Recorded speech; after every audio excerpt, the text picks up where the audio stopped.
নমস্কার সবাইকে। কেমন আছো তোমরা সবাই? আজকে তোমাদের সাথে শেয়ার করব আমার ভার্সিটির একটি সুন্দর দিন। দিনটি ছিল 1 মার্চ। এই দিনটি আমাদের ভার্সিটি থেকে গ্র্যান্ড ইফতারের আয়োজন করা হয়। এই দিনে নিয়ম ছিল আগে রেজিস্ট্রেশন কমপ্লিট করে তারপর কাঙ্ক্ষিত দিনে সকাল 9:30 থেকে 2টোর মাঝে টোকেন কালেক্ট করতে হবে। যাই হোক, টোকেন সংগ্রহ করতে যেয়ে পড়ি এক মহা ঝামেলায়। এত ভিড় ছিল ওখানে কি বলবো।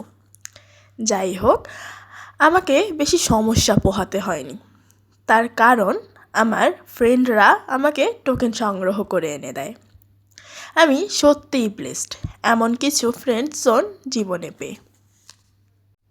যাই হোক, আমাদের বলা হয় বিকেল 4:30টার ভিতর ক্যাফেটেরিয়া মাঠে উপস্থিত থাকতে, কারণ তারপর আর কাউকে ঢুকতে দেওয়া হবে না। সে যাই হোক, আমরা ঠিক টাইমেই পৌঁছে যাই। আর যেতেই দেখি ক্যাফেটেরিয়া মাঠ খুব সুন্দর করে সাজানো, আর প্রতিটা ছেলেই পাঞ্জাবি আর মেয়েরা সালোয়ার কামিজ পরে এসেছিল এই দিনটিকে সুন্দর করে উদযাপন করতে।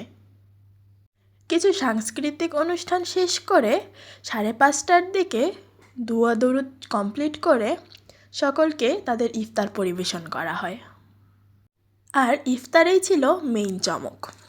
ইফতারে ছিল সুলতান ডাইন্সের কাচ্চি, জিলাপি, আলুর চপ আর খেজুর, সাথে সবাইকে জলের আলাদা বোতলও দেয়া হয়।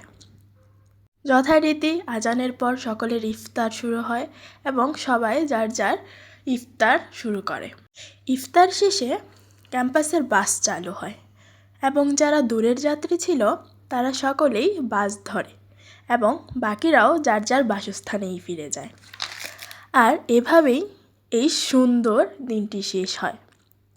আজকের এই দিনটি আমাদের অনেক কিছু শেখায়। তার মধ্যে একটি অন্যতম জিনিস হলো যে যার ধর্ম সে পালন করলেও উৎসব কিন্তু সবার। যাকে আমরা প্রবাদে বলি, ধর্ম যার যার, উৎসব সবার। তাই আমাদের উচিত সকলের ধর্মকে সম্মান করা এবং সবার আনন্দে সামিল হওয়া। আজ এই অবধিই থাকলো। দেখা হবে কোনো নতুন ভিডিওতে। ততক্ষণ পর্যন্ত সবাই ভালো থাকবেন, সুস্থ থাকবেন।